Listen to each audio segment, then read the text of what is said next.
A primavera está a chegar e com ela novos ritmos de leitura.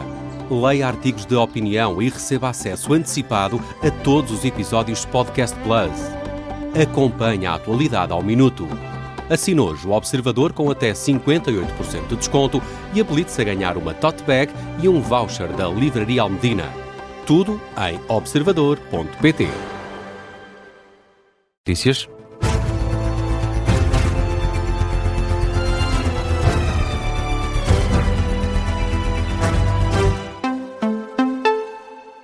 Este é o Jornal das 2 na Rádio Observador, tem edição do Miguel Videira. Miguel, muito boa tarde a esta hora. Aguardamos também que se inicie essa conferência de imprensa depois de ter já terminado a reunião do Conselho de Ministros. Sim, essa reunião de governo já terminou. Marcelo Rebelo de Sousa já foi cumprimentado por todos os membros do governo, ministros e secretários de Estado. Também já foi tirada uma fotografia com esses elementos do governo e pelo chefe de Estado na escadaria do Palácio de São Bento, onde decorre esta reunião, que foi presidida por Marcelo Rebelo de Sousa a pretexto da cessação de funções que acontece já na próxima segunda-feira. António José Seguro é o novo Presidente da República e inicia essas funções no início da próxima semana. No Palácio de São Bento está o jornalista Miguel Viterbo Dias e, Miguel, julgo que essa conferência de imprensa está agora a começar, precisamente. A arrancar agora mesmo, com Luís Montenegro e Marcelo Rebelo de Sousa, os dois com o microfone de lapela, sentados em dois cadeirões, e Luís Montenegro faz o resumo do Conselho de Ministros, que terminou há pouco. Vamos ouvir. Tunes, onde o Sr. Presidente da República também, de acordo com aquilo que também já tínhamos conversado e antecipado em conversa prévia, decidiu atribuir um galardão máximo, o Grande Colar de Camões, António Lobo Antunes, e um Conselho de Ministros onde cumprimos a agenda de análise da situação geopolítica internacional, da evolução, preparação e finalização do PTRR, o Programa de Transformação, Recuperação e Resiliência, e também onde abordamos um tema que é muito caro ao Presidente Marcelo Rebelo de Sousa, o tema da lusofonia e da língua portuguesa. Mas eu quero, nesta ocasião, de viva voz e em contacto pela intermediação da comunicação social com o povo português, dizer em nome do Governo que temos um reconhecimento e uma gratidão enormes pelo espírito de colaboração, de cooperação institucional, e eu também quero dizê-lo, enquanto Primeiro-Ministro pessoal também, com o Presidente Marcelo Rebelo de Sousa.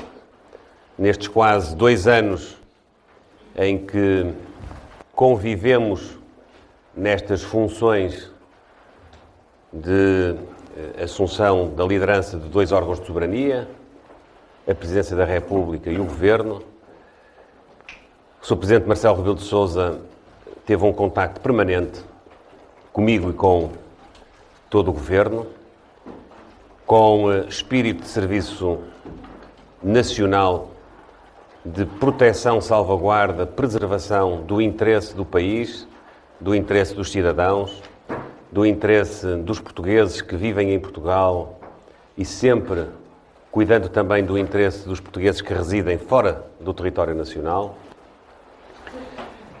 com uma especial eficácia naquilo que é o tratamento de competências que, à luz da Constituição, se cruzam, em particular, no processo legislativo.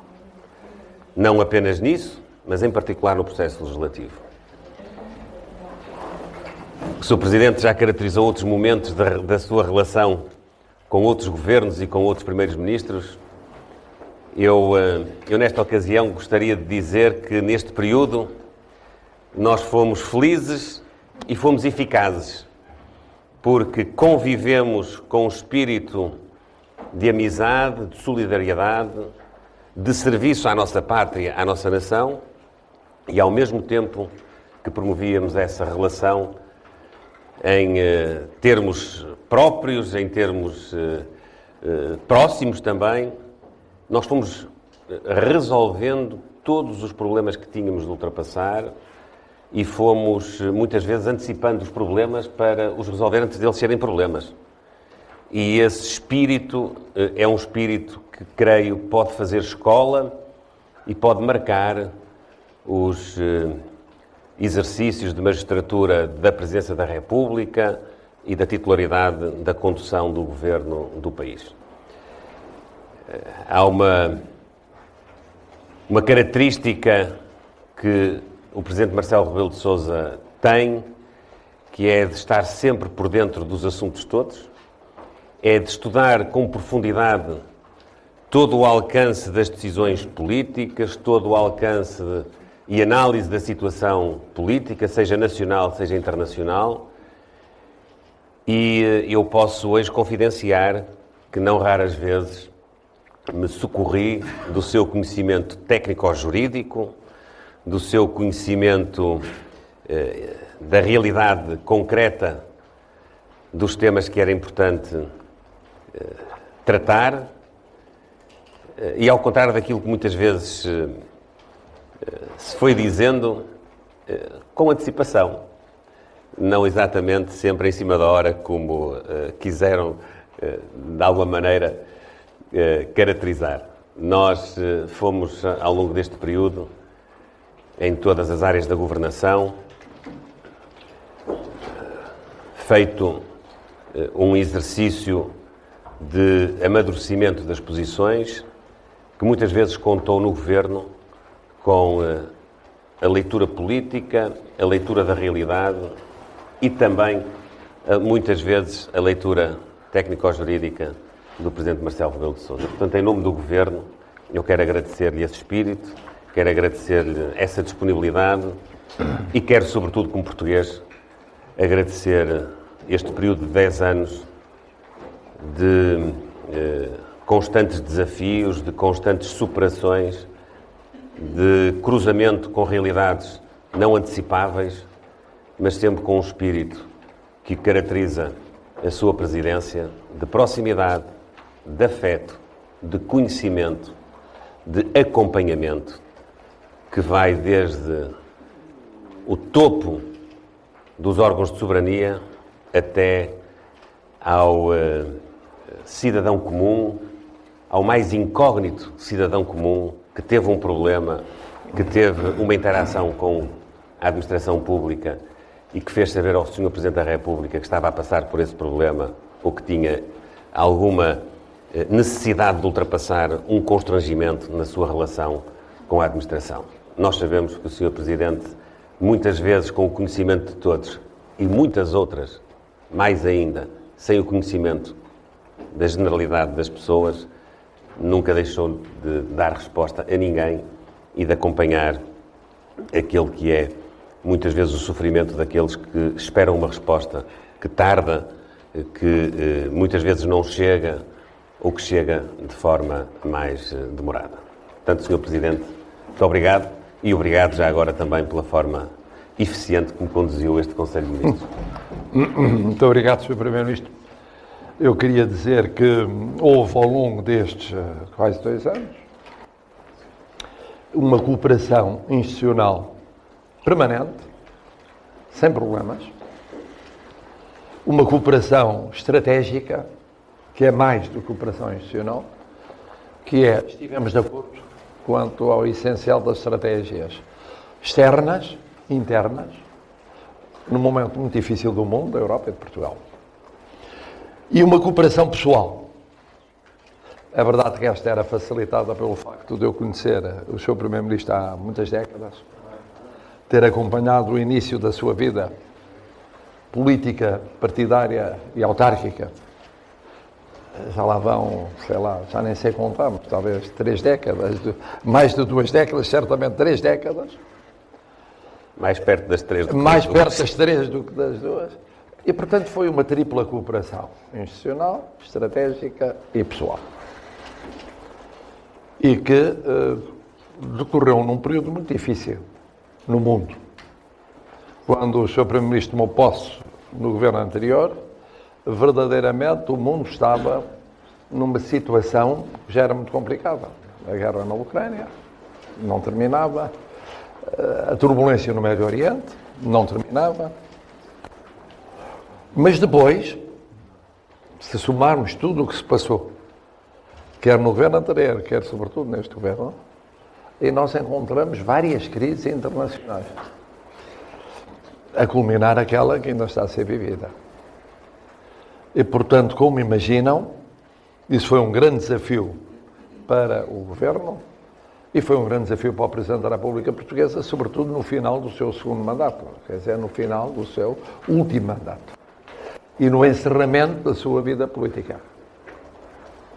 Eu tenho dito que houve um ciclo de 50 anos na democracia portuguesa. Esse ciclo de 50 anos fechou-se em 24, 25. Está a ser fechado agora com a aproximação da celebração da entrada em vigor da Constituição. E os protagonistas desse ciclo, alguns já desapareceram, outros estão entre nós, mas longe da cena política, e foram desaparecendo, naturalmente, no sentido de não protagonistas no novo ciclo da vida política portuguesa. O seu Primeiro-Ministro foi um dos novos protagonistas desse novo ciclo da vida política portuguesa. Há 2 anos. Teremos, a partir de segunda-feira, um novo e importante protagonista também, o Sr. Presidente da República Portuguesa, empossado. E, portanto, é também na vida portuguesa, não é só no mundo, mas na vida portuguesa, um virado de página. Eu que assisti, muito jovem, na altura não havia juventude, mas adolescente, vivi o que foi a transição para a democracia, a revolução, a transição pós-revolução, que foi muito lenta. Hoje parece que foi muito rápido, mas foi muito lenta, até haver, de facto, a primeira revisão da Constituição. E sucessivos governos, estive em governo no início da década de 80, portanto há 40 e tal anos, 45 anos, sei bem apreciar como hoje é muito mais difícil ser-se governo do que era há 45 anos. Aqui passei, nesta residência, momentos complicados, como foi, por exemplo, foram as 2 greves gerais, uma das quais coincidindo com a vinda do Papa a Portugal, como foram situações de revisão difícil, primeira revisão difícil da Constituição, que era o termo do período revolucionário e o início do período constitucional, e não há comparação. O mundo, também bastante turbulento, no início dos anos 80, e não há comparação com aquilo que assistimos hoje. A velocidade a que decorrem as crises, os problemas que colocam as crises. Na vida de todos os portugueses, na vida de todo o mundo. E por isso tem um mérito que eu sei compreender, a dedicação do Sr. Primeiro-Ministro, dos Ministros, dos Secretários de Estado, destes governos, porque é cada vez mais complexo e difícil de governar. Espera-se uma realidade vinda de fora e outra realidade que aparece. Espera-se uma estabilidade dos preços e há o risco da subida dos preços que aparece. Espera-se a aproximação da paz e é a guerra que acontece. Espera-se uma distensão, um diálogo internacional e não é a tensão que aparece. Isso é um quebra-cabeças e por isso hoje o Conselho de Ministros foi uma boa ideia do Sr. Primeiro-Ministro. Começou pela análise da situação internacional, situação política, mas tem consequências económicas e financeiras internacionais. Nenhum de nós sabe medir quais, porque nenhum de nós sabe medir qual a duração da crise, qual a gravidade da crise e quais os efeitos na vida de todos, em todo o mundo, e portanto todos os portugueses. Daí passamos para um fenómeno também de uma gravidade extrema, vivida em Portugal, vivida em 90 municípios de Portugal. E Portugal tem 308. portanto, vivida em quase um quarto dos municípios de Portugal, quando eu explicava isso no outro dia, e já sabiam pela boca do Sr. Primeiro-Ministro, mas recordava nas instituições europeias, para dar bem a noção, eu dizia, mas sabem quantos municípios há em Portugal? 308. Agora imaginem que Açores e Madeira, felizmente, não tiveram a salvo do que se passou. Agora, tirem os municípios de Açores e da Madeira e agora façam as contas. É toda uma parte substancial da região centro, mas depois outros focos noutras regiões. E o que é que isso significa? Porque foi, simultaneamente, o que já conhecíamos, uma realidade do mundo do campo rural, da floresta, da agricultura, mas das cidades. Aconteceu também em cidades. Ao mesmo tempo. Ora, o segundo ponto do Conselho de Ministros hoje foi precisamente sobre o plano que visa realmente transformar, recuperar e aumentar a resistência relativamente a fenómenos como este, que ninguém esperava, mesmo prevendo-se, que tivesse a gravidade que teve. E o terceiro ponto é um ponto de fundo que tem a ver com a nossa definição como país, que é a lusofonia, que é a nossa língua, que é a projeção da nossa língua no mundo. Nós temos, como todos sabem, uma das 5 línguas mais faladas no mundo e uma das 2 mais faladas no hemisfério sul. E das mais faladas na internet, pelos jovens, mais usadas. E, portanto, isto é uma responsabilidade brutal, com uma diáspora em todo o mundo, quer dizer, com imigrantes nossos em todo o mundo, com comunidades imigrantes vindas de todo o mundo em Portugal, mas onde pesam muitíssimo as comunidades que falam português. E, portanto, foram 3 pontos essenciais escolhidos para um Conselho de Ministros para cuja presidência o Sr. Primeiro-Ministro convidou o Presidente da República. E que foi, ao mesmo tempo, muito esclarecedor, mas também um retrato do presente, uma reflexão sobre o futuro e o avançar em linhas, em todos estes pontos, que são fundamentais para todos os portugueses. Portanto, Sr. Primeiro-Ministro, foram 2 anos muito intensos. O Sr. Primeiro-Ministro é muito rápido, é muito intuitivo, gosta de antecipar o tempo político.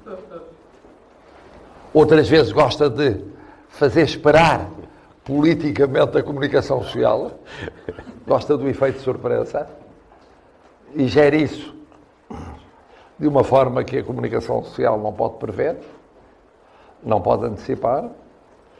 Mas eu, a propósito de comunicação social, aproveitaria também para vos agradecer. É a última ocasião que eu tenho, como Presidente da República Portuguesa, para falar assim com a comunicação social em geral.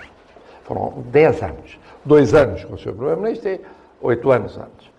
Nos 8 anos antes eu já os defini. Éramos felizes e não sabíamos. Aqui eu definiria, fomos felizes e sabíamos. E, portanto, são 2 situações complementares, ambas gratificantes. Mas a minha palavra para a comunicação social é a seguinte: eu durante muito tempo estive daquele lado. Muito tempo. Desde 1965, portanto, já lá vão 60 anos. À altura do meu primeiro artigo num jornal, no século, que já não existe. E nunca deixei de intervir na comunicação social. Primeiro escrita, depois radiofónica, depois televisiva, digamos que nas redes sociais menos, mais raramente. E queria agradecer-vos porque não é fácil estar do vosso lado. Ser comunicação social nestes tempos é correr permanentemente atrás do prejuízo. Porque quando se está a tratar um tema, já é outro tema. E depois outro, depois outro, depois outro. E antigamente era possível, eu costumo contar, na posição de membro do Governo, que eu pude ter guardado um diploma legal, uma lei, sobre um teto salarial para todos os portugueses. Imagine-se a crise que se vivia na altura. Havia um teto salarial e esteve guardado num cofre durante 1 ou 2 semanas, sem ninguém suspeitar que havia um diploma sobre o teto salarial. Isto hoje era impossível.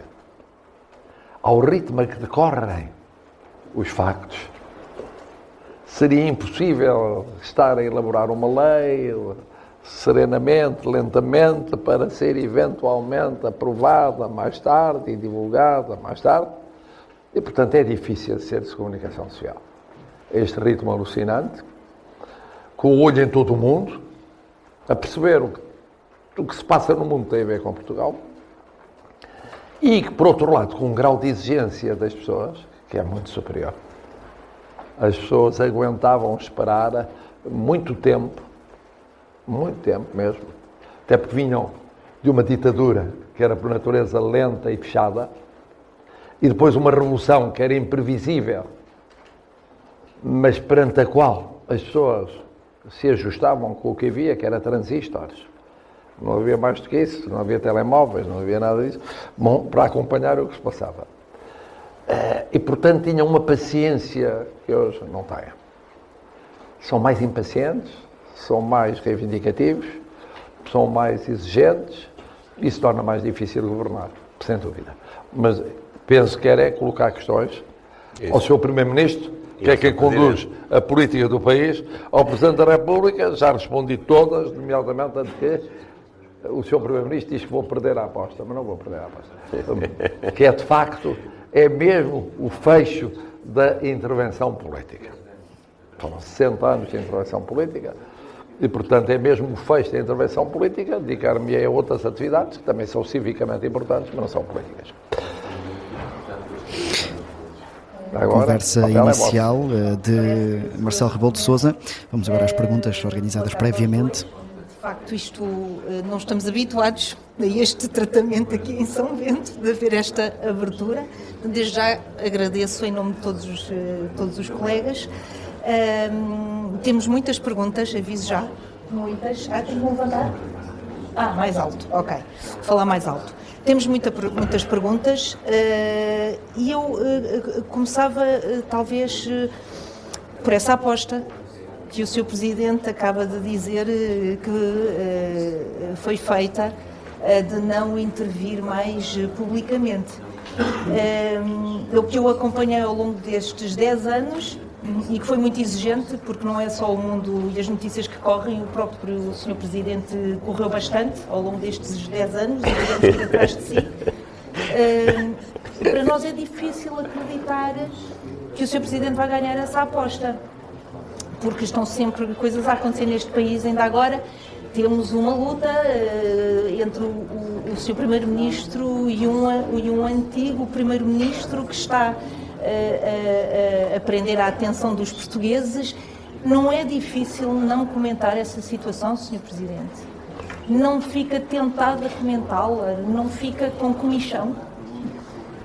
Sabe que é assim, há momentos na vida em que a pessoa tem que fazer opções. E foram 60 anos a intervir. Não foi só intervir no governo, na Presidência da República, no Governo, como Conselho de Estado, como Constituinte, como líder partidário e tal. Como autarca, foi também na comunicação social, também uma forma de intervenção política que eu tive muito constante. E há um momento em que, de facto, deve saber sair-se de cena. Talvez seja a coisa mais difícil do mundo, quer dizer, para todos, para jogadores de futebol, para cantores, para artistas, para interventores políticos, deve ser talvez o mais difícil. Mas aí não pode haver meio termo. Meio termo. Se aceita, a partir do dia 9, aparecer esporadicamente e comentar de vez em quando, e depois vir a comentar e não comentar, pois aí cria-se uma situação equívoca e que é negativa para todos. E por outro lado, eu aprendi uma coisa como Presidente da República. Eu aprendi a admirar os meus antecessores ainda mais do que já admirava. Aprendi a dificuldade que é ser-se Presidente da República. Aprendi Quantas vezes eu não agradeceria não ter ex-presidentes da República a intervir na vida política. E, portanto, eu agora tenho a obrigação de ter aprendido a lição. E no futuro, o que eu posso é desejar ao novo Presidente todas as felicidades que merece. Por aquilo que é, pela vitória que teve e pelo percurso que teve, mas precisamente não empecilhar em relação ao Presidente da República, em relação ao Primeiro-Ministro, em relação ao Governo, em relação à Assembleia da República, com intervenções. E, portanto, escolher domínios onde possa. Na educação posso falar de outras coisas. Posso no domínio da cultura, posso no domínio social, da prestação de serviços sociais, posso. Acho que um antigo Presidente da República é membro do Conselho de Estado, deve ir ao Conselho de Estado, se for caso disso, entender que pode dizer qualquer coisa que é adequada no Conselho de Estado, mas fora isso, em público, deve abster-se de intervenção política. Agora veremos, como disse o Sr. Primeiro-Ministro, desconfia. Diz que a tentação vai ser muito grande.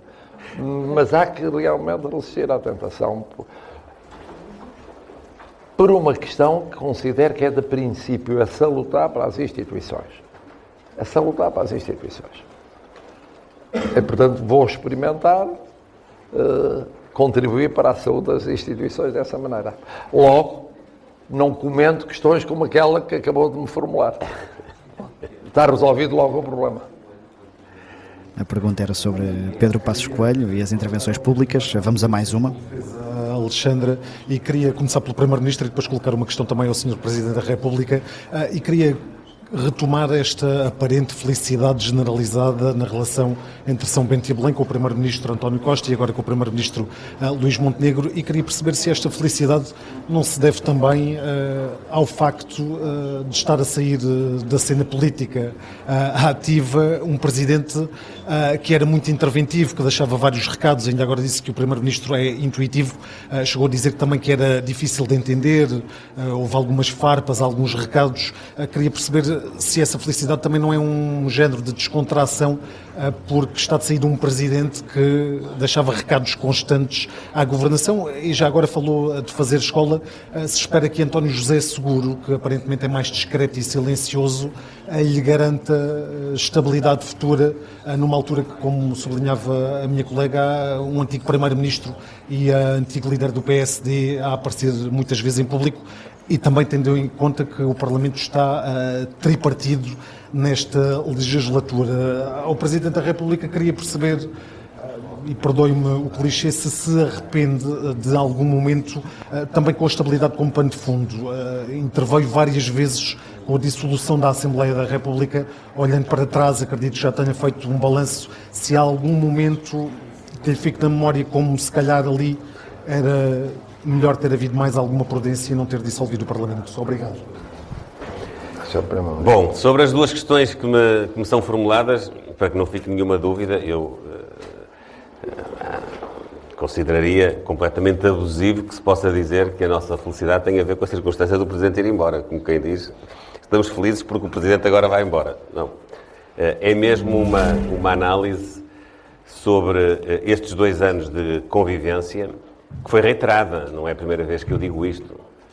Nós tivemos, efetivamente, como o Sr. Presidente realçou, uma cooperação que não foi só institucional, foi uma cooperação estratégica, foi uma cooperação que visou o interesse estruturante do país e que, por isso mesmo, e tem a ver com a segunda pergunta, por isso mesmo foi, como eu disse, uma cooperação e um período de felicidade, mas também de eficácia, ou seja, nós aproveitamos a circunstância de ambos estarmos a servir o interesse público, o interesse do país, a projetar o seu futuro para construir boas decisões, para amadurecer as decisões, para aprimorar as decisões e para evitar confusões, se me é permitido sintetizar assim. Portanto, eu destaquei um papel, de alguma maneira, preventivo que em muitas ocasiões o Sr. Presidente da República teve no diálogo que manteve com o Governo e comigo para influenciar positivamente o contexto, o enquadramento de algumas das decisões e às vezes mesmo para corrigir um ou outro aspecto, mesmo de natureza mais técnica e jurídica, que pudesse estar a suscitar alguma dúvida. A grande inovação é que, em muitos outros momentos históricos, este tipo de anotações presidenciais era feita a posteriori e, portanto, provocava, no decurso do procedimento, maiores obstáculos. Esta cooperação que preveniu eventuais dessintonias, sem implicar nenhum tipo de invasão na esfera de cada um. O Sr. Presidente da República continuou, como é da Constituição, a analisar, nomeadamente, as propostas relativas do Governo, a analisá-las sob o ponto de vista político, a analisá-las sob o ponto de vista constitucional, a promulgá-las na esmagadora maioria das vezes e a devolver em muito poucas ocasiões. Portanto, não está ferido nem o papel do Presidente, nem está ferido o papel do Governo de conduzir a política do país. Está em causa, precisamente, a conformação de dois poderes soberanos que são exercidos no contexto político-constitucional do país com interdependência e com separação. E, portanto, foi, desse ponto de vista, um período que me parece foi positivo. E quando eu digo fazer escola, não é pensar neste governo, nem é pensar no próximo Presidente da República. É pensar em todos os governos e nos próximos Presidentes da República. Portanto, esta atuação, esta atitude, creio que é muito conforme ao espírito da Constituição, é muito conforme, sobretudo, ao interesse do país, e por isso eu me tenho regozijado com a sua implementação, com a confluência que nós conseguimos ao nível do Governo, da Presidência da República e de todos os colaboradores de parte a parte. Agora é a minha vez. Ou ainda tem alguma na mão? Também sobre a estabilidade, não sei se... Sobre a estabilidade do Parlamento tripartido e também as presenças assíduas agora de Pedro Passos Coelho na opinião pública. A dinâmica política do país, creio que se desenvolve num contexto de total normalidade. Os partidos têm a sua vida, o Primeiro-Ministro também tem um partido e também tem a sua vida partidária. Não é nessa posição que aqui se encontra. Os partidos no Parlamento têm a sua estratégia e, como diz, hoje já, quando fala num Parlamento tripartido, há de facto três grandes áreas políticas. Uma área política mais à esquerda, para usarmos a caracterização tradicional, que é protagonizada pelo Partido Socialista e por mais algumas forças políticas com menor representatividade. Uma área política central, que é protagonizada pelo PSD, pelo CDS e pela Iniciativa Liberal, e uma área política de direita, de extrema-direita, de direita populista, como quiserem caracterizar, deixo isso ao critério dos analistas. E o país tem que saber conviver com essa realidade. Essa realidade é a tradução da vontade política do povo português. Os deputados que estão na Assembleia da República foram eleitos na base da pronúncia livre, democrática do povo português. Nós sabemos conviver com isso. Se a pergunta incorpora este aspecto, eu posso dar esta resposta. Nós não podemos cair, eu direi mesmo na asneira, de considerar que o país só é governável se houver maiorias absolutas no Parlamento. Isso não acontece em nenhuma democracia do mundo e também não tem que acontecer em Portugal. Os governos desejam todos, e eu disse-o na campanha eleitoral, e provavelmente diluei na próxima também, daqui a 3 anos e meio, que uma maioria absoluta no Parlamento assegura ao Poder Executivo uma condição de maior agilidade para poder cumprir o seu programa. Mas o facto dela não existir não significa que os governos não governem, que os governos não decidam, que os governos não exerçam aquilo que as suas competências comportam em termos da Constituição e da lei. E também não inviabiliza que o debate parlamentar se possa fazer e que o diálogo político e democrático se faça no Parlamento para que, não sendo monopartidária a maioria, ela se possa estabelecer pontualmente para viabilizar uma determinada legislação. É isso que tem acontecido e da parte deste Governo e deste Primeiro-Ministro vai continuar a acontecer com o diálogo político que os portugueses pretendem e exigem com todos, com aqueles que estão na área política à nossa esquerda e com aqueles que estão na área política à nossa direita. Agora é a minha vez. Eu diria 3 coisas. Primeiro, não há perfeição na vida. E, portanto, isso aplica-se aos políticos, aplica-se aos não políticos. Ninguém pode dizer eu nunca cometi nenhum erro. A segunda levantou o problema concreto da estabilidade e da dissolução. Há 2 juízos possíveis sobre essa matéria. Um foi o juízo feito pelos portugueses logo a seguir à decisão.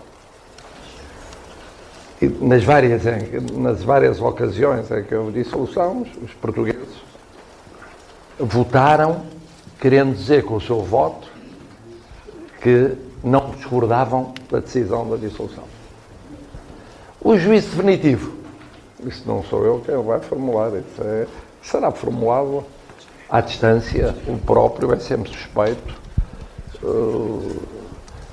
por isso é que eu não publico memórias, porque eu entendo que quase inevitavelmente pode haver exceções. As memórias tenderão a ser uma justificação daquilo que se fez. E, portanto, não vou formular juízo definitivo.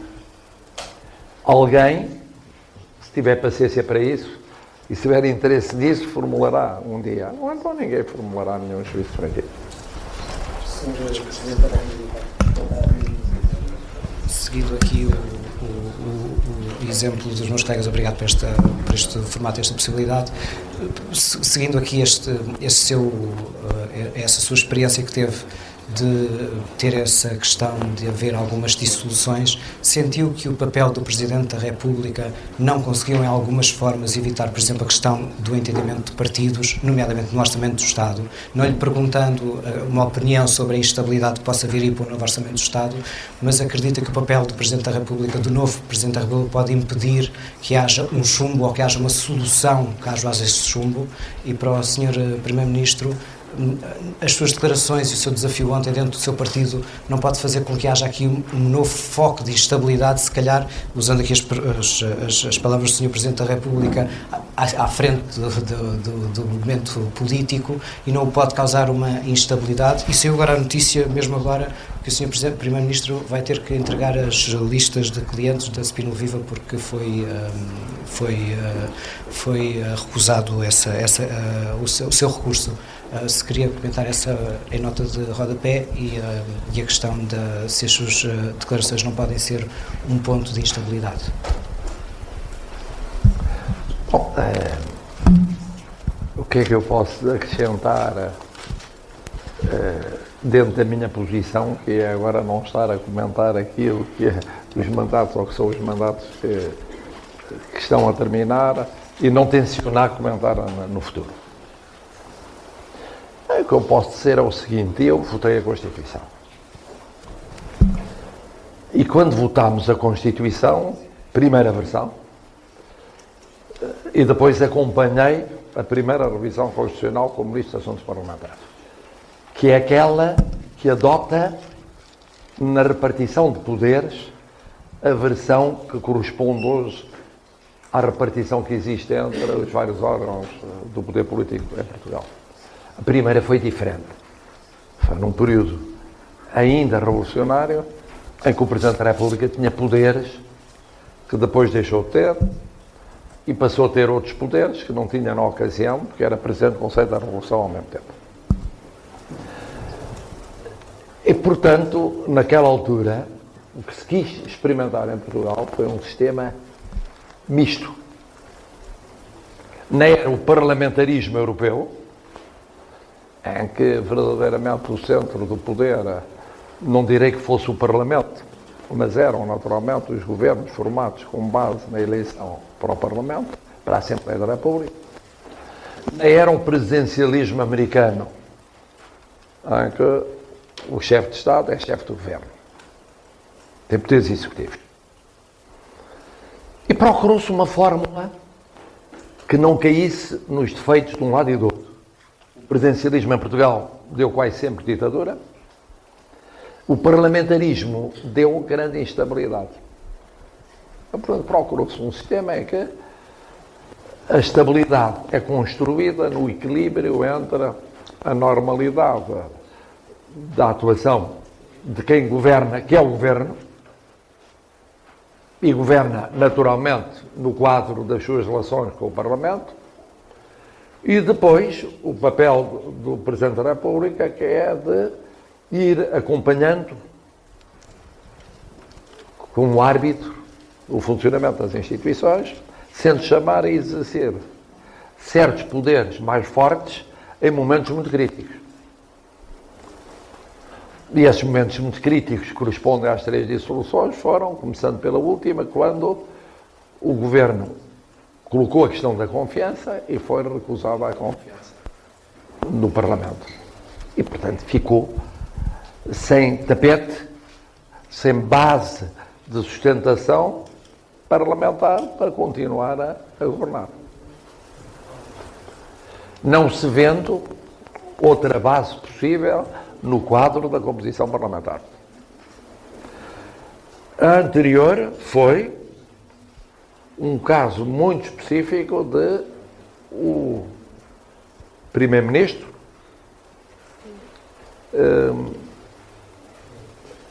demitir-se das funções como decisão definitiva e, ao mesmo tempo, afastar-se da liderança do partido que era maioritário no Parlamento.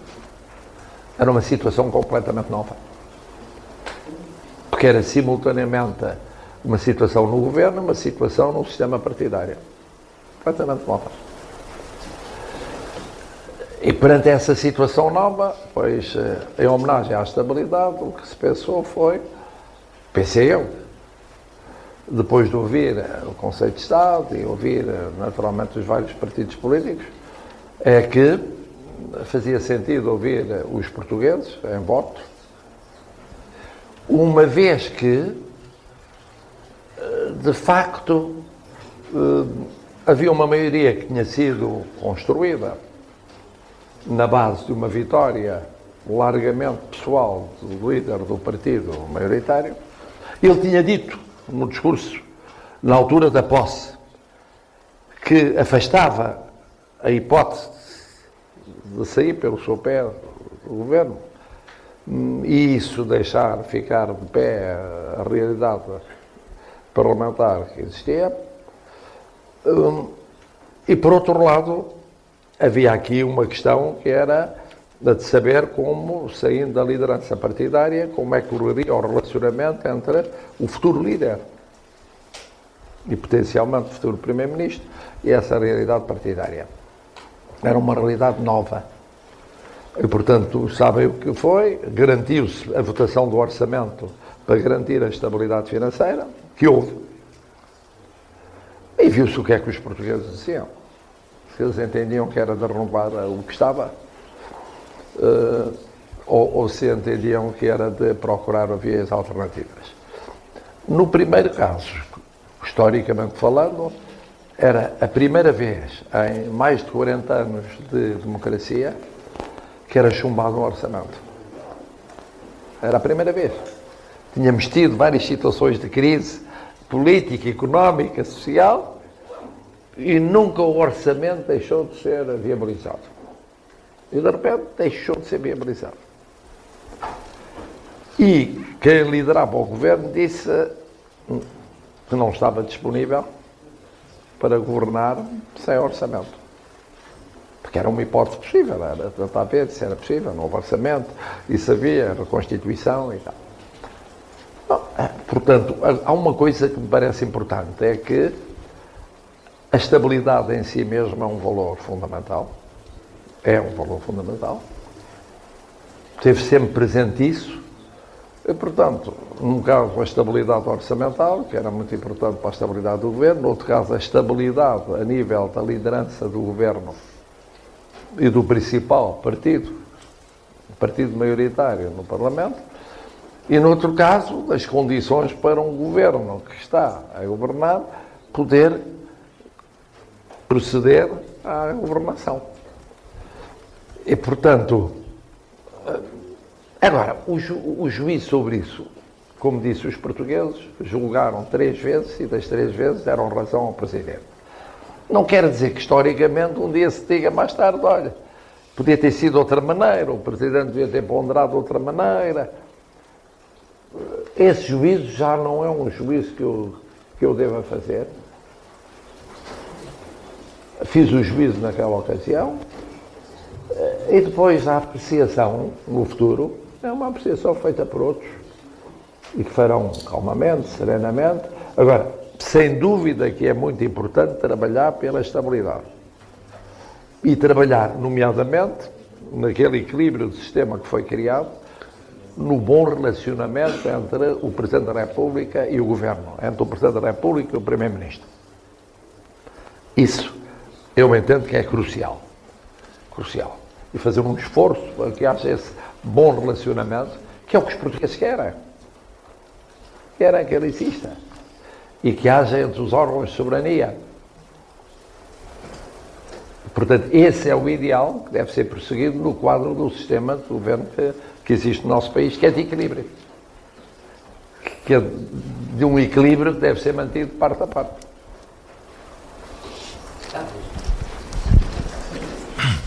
Bom, sobre as perguntas que me foram suscitadas, eu, muito rapidamente, posso dizer o seguinte. A propósito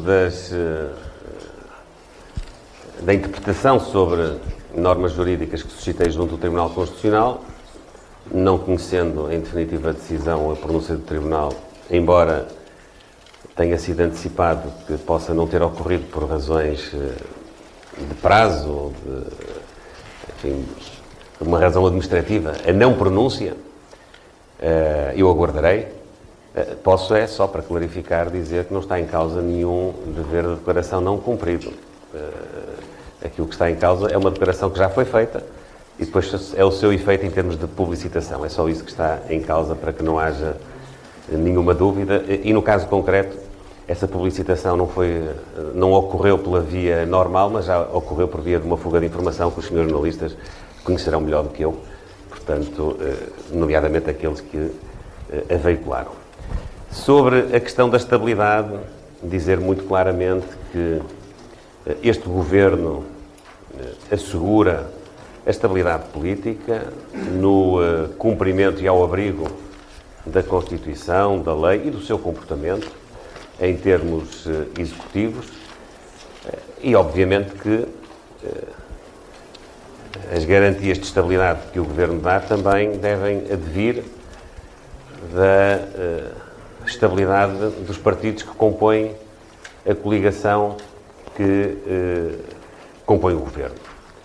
Nesse campo, os partidos têm regras, têm calendários que devem ser observados independentemente das circunstâncias governativas, e é isso que acontece no partido do Primeiro-Ministro.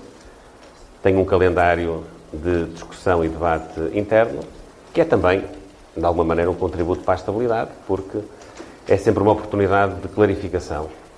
E a clareza é também um eixo fundamental da estabilidade. Boa tarde.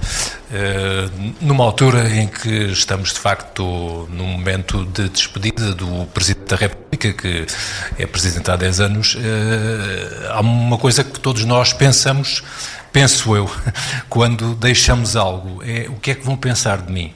O que é que os portugueses, o que é que o Presidente acha que os portugueses amanhã, daqui a 10 anos, vão pensar do Presidente da República, Marcelo Rebelo de Sousa? Qual foi a principal preocupação, ou qual é a sua preocupação, dizer o que é que os portugueses vão pensar de mim? Eu penso que criar esta imagem? Será que consegui? O que é que acha que os portugueses vão... Que imagem é que vão guardar do Presidente Marcelo Rebelo de Sousa? Para o Primeiro-Ministro, já que estamos numa situação bastante informal, teve a sua primeira encontro com o novo Presidente. Muitas vezes os primeiros encontros são fundamentais para as pessoas perceberem se os espíritos não falavam. António José Seguro na campanha dizia que não falavam falaram esporadicamente quando no Parlamento António José Seguro era presidente do Secretário-Geral do PS e Luís Montenegro era líder parlamentar, mas que não falavam, portanto, desde 2012 ou 2013. E como é que foi esse encontro? Correu bem? Ficaram com uma... Bom, eu vou-me dar bem com ele... Gostei da atitude, como a situação é informal, isto vai correr bem, não só aquela questão que os portugueses pensam, se temos bons ordenados, se as coisas correm bem, se há estabilidade, se agora vamos ter crise política, mas nós os dois vamos dar-nos bem ou não? Muito bem, então se o Sr. Presidente da República me permite, eu vou responder primeiro para deixar ao Sr. Presidente a última palavra. Não é que nós tivéssemos definido um limite de questões, mas por uma questão de cortesia, eu convidei o Sr. Presidente da República para almoçar, e são quase 3 da tarde, e não quero que o Sr. Presidente vá insatisfeito também com o potencial gastronómico que há aqui no Palacete de São Bento, e que eu posso já adiantar é elevado, portanto, esse potencial, e nós primamos por também a esse nível ter uma boa performance. Mas, portanto, dizer que, mais uma vez, agradecer ao Sr. Presidente da República toda a cooperação, toda a colaboração, o espírito de serviço.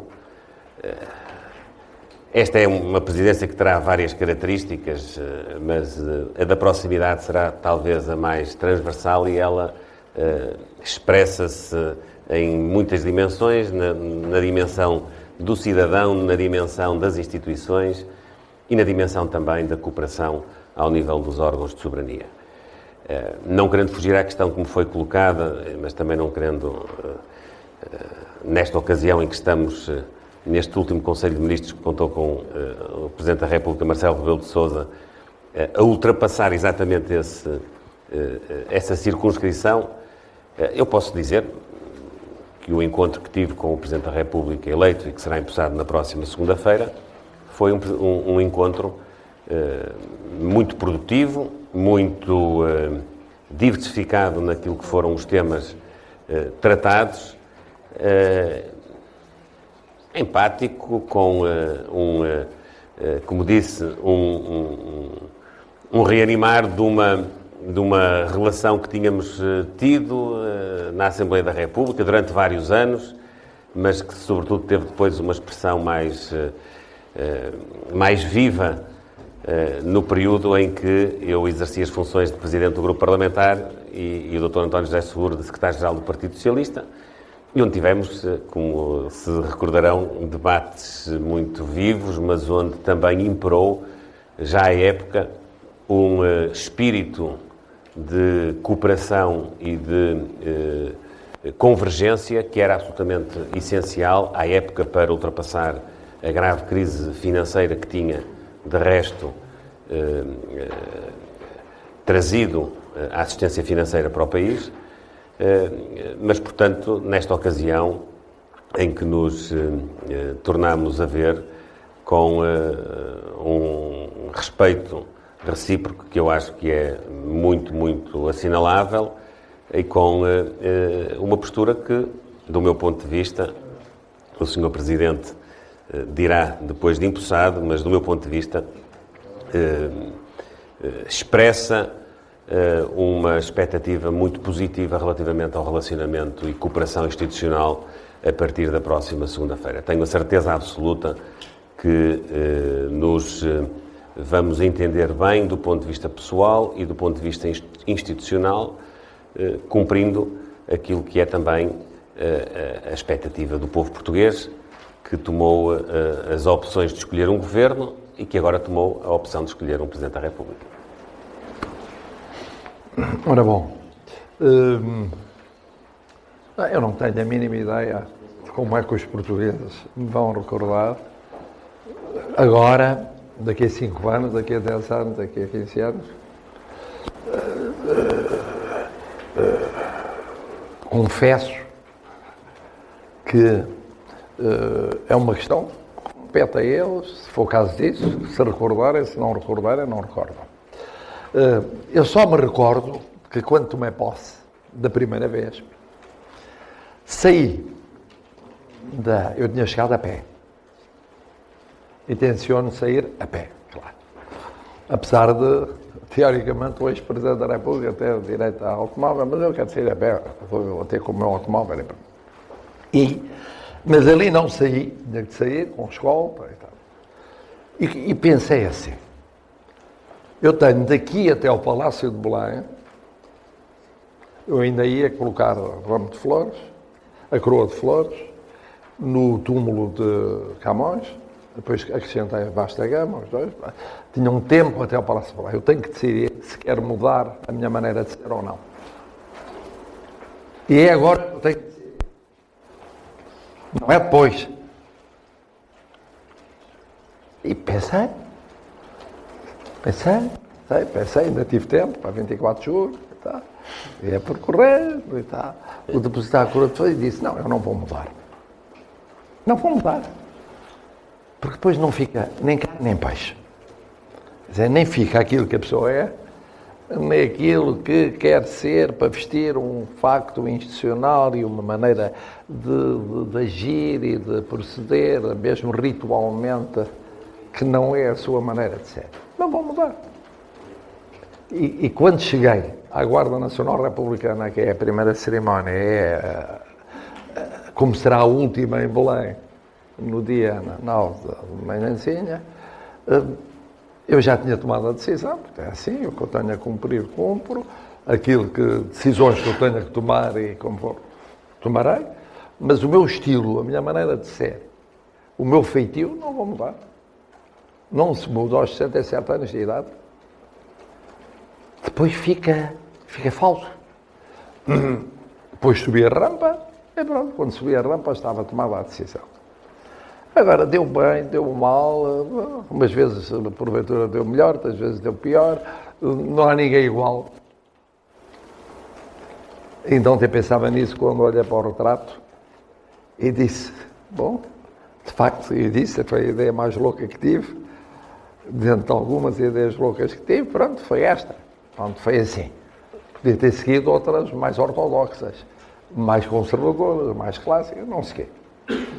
Portanto, é assim. Agora, tal como terminou o Sr. Primeiro-Ministro, fazendo apelo à vossa paciência para que possamos comer qualquer coisa hoje, que não como nada desde as 7h30, 8 da manhã. Bom, também eu desejo ao Sr. Primeiro-Ministro, já desejo, desde que ele tomou posse, primeira vez, segunda vez, as maiores felicidades. E agora, renovar. Mas desejo ao Sr. Presidente António José Seguro, e já o disse 2 vezes, as maiores felicidades.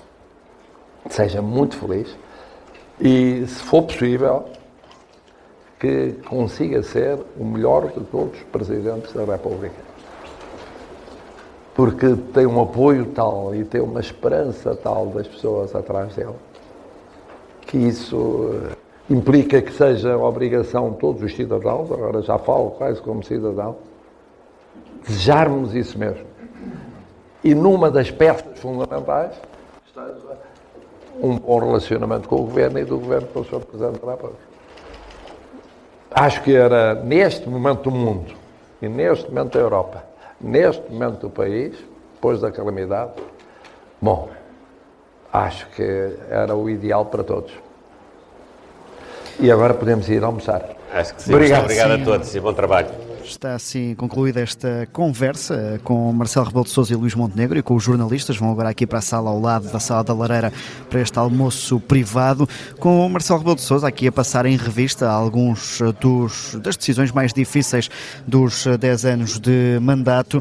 O Presidente da República a dizer que não guarda expectativa sobre a forma como vai ser ou não recordado pelos portugueses, e também Luís Montenegro a aproveitar aqui para deixar alguns recados sobre estes tempos mais recentes, este aparecimento de Pedro Passos Coelho, a dizer que os partidos têm as suas dinâmicas e que clarificar as posições nas vidas internas dos partidos é também contribuir para alguma estabilidade no país, dizendo aqui até que daqui a 3 anos e meio, quando for novamente recandidato, falará dessa importância de uma maioria absoluta, mas que a maioria absoluta não é o alfa e o ômega para se conseguir governar o país. Uma conversa que marca o fim de 10 anos de mandato, depois de uma manhã em que Marcelo Rebelo de Sousa foi convidado a presidir ao Conselho de Ministros e que termina com este almoço privado depois de uma troca de elogios entre Luís Montenegro e Marcelo Rebelo de Sousa. Elogios escutados pelo jornalista do Observador, Miguel Viterbo Dias, que acompanhou na residência oficial do Primeiro-Ministro no Palácio de São Bento esta conferência de imprensa conjunta que demorou cerca de 1 hora. Aqui escutaremos alguns dos excertos desta conferência.